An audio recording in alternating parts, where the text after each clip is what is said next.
হাউলিতাৰী ক্ৰীড়া সন্থাৰ উদ্যোগত prize money tennis ball cricket খেলৰ আয়োজন কামৰূপ জিলাৰ সমষ্টিৰ হাউলিতাৰী ক্ৰীড়া সন্থাৰ উদ্যোগত prize money tennis ball cricket খেলৰ আয়োজন কৰা বুলি খেল পৰিচালনা সমিতিয়ে জানিবলৈ দিয়ে অহা 11-12 ফেব্ৰুৱাৰীত দুদিনীয়া কাৰ্যসূচীৰে অনুষ্ঠিত হ'বলগীয়া ক্ৰিকেট খেল প্ৰতিযোগিতাত প্ৰথম পুৰস্কাৰ হিচাপে 20,000 টকা লগতে ট্ৰফি আৰু দ্বিতীয় পুৰস্কাৰ হিচাপে 10,000 টকা লগতে ট্ৰফি ধাৰ্য কৰিছে খেলখনৰ ভৰ্তি মাচুল 1,000 টকা বুলি উদ্যোক্তাসকলে জানিবলৈ দিয়ে খেলখনত অংশগ্ৰহণ কৰিবলৈ উদ্যোক্তাসকলে আহ্বান জনোৱাৰ লগতে কাৰ্যসূচীসমূহত সকলো শ্ৰেণীৰ ৰাইজৰ সহায় সহযোগিতা কামনা কৰিছে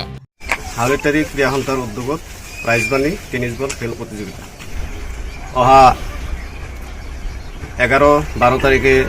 আমি এটি টেনিছ বল ক্ৰিকেট খেলৰ আয়োজন কৰিছোঁ উক্ত খেলত প্ৰথম পুৰস্কাৰত আছে নগদ 20,001 টকা লগতে ট্ৰফি এটা আৰু দ্বিতীয় পুৰস্কাৰ আছে নগদ 10,001 টকা লগতে ট্ৰফি এটা ইয়াতে ভৰ্তি মাচুল আমি দিছোঁ 1,000 টকাকৈ তো আমি ক্ৰীড়া সন্থাৰ উদ্যোগত আমি সকলোৱে সদস্যবৃন্দৰ পৰা এই অঞ্চলসমূহ খেলুৱৈসকলক অনুৰোধ জনাইছোঁ যাতে তেখেতসকলে আমাৰ ইয়াত ফোন নম্বৰ দিয়া হ'ব সেই ফোন নম্বৰত আগতীয়াকৈ যোগাযোগ কৰি তেওঁলোকে ভৰ্তি মাচুল দি আমাক ভৰ্তি হোৱাৰ বাবে অনুৰোধ জনাইছোঁ আৰু নতুন হাউলিতাৰী ৰাজহুৱা যিটো খেলপথাৰ আছে সেই খেলপথাৰতে খেলখন অনুষ্ঠিত কৰা হ'ব লগতে আমি এই অঞ্চলসমূহ ৰাইজৰ উপস্থিত তথা সহায় সহযোগিতা আমি আন্তৰিকতাৰে কামনা কৰিছোঁ 11-12 শনিবাৰ ৰবিবাৰ